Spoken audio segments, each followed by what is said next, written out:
Mr. Washington, let me just. Okay. When I walked in, the first thing that I said, other than you can be seated, was my name, and then this is not your trial. Okay. We're here to determine two things. The first of which is whether or not you're a danger to the community. Second of which is whether or not you're flightless. Okay. I understand you have some information that you want everybody to know and that you want to share, but this is not the time or the place for it. Okay. That is certainly some information that you could give to an attorney if you choose to get an attorney. And one of the things I'm going to advise you about is that you have the right to make application for a public defender. Okay. So while we're on that right now, we'll go ahead and give that to you. All right.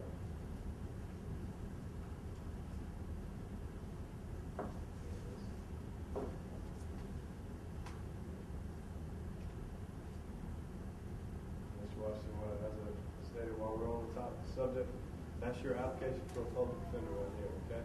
Now, that doesn't mean exclusively that you have to have a public defender, but that is your right to make application because of the nature of your charges, okay? And Mr. Washington, you are, your current address is at 8A, spell that, the street. And that's in Charleston. How long have you lived at that address?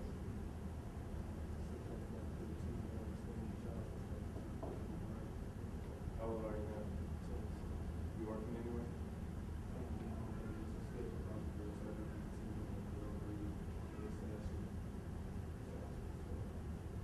Yes, sir.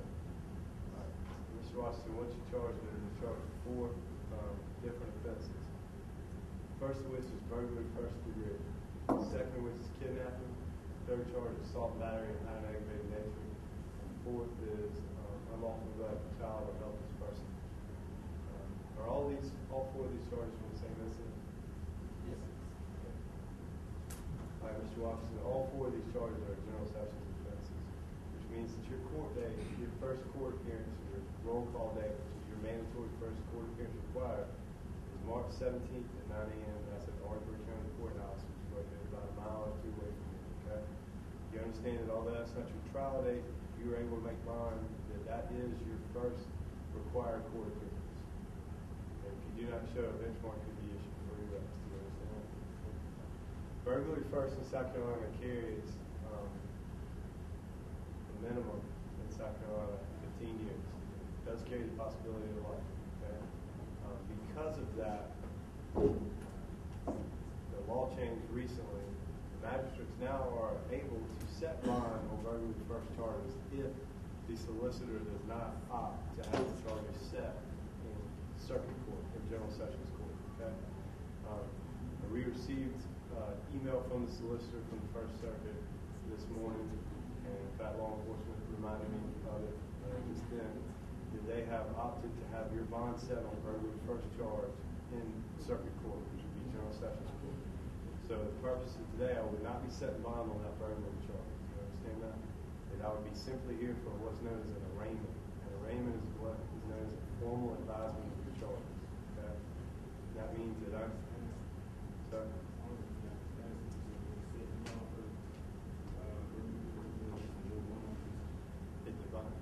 I am not able to set bond on the burglary first charge.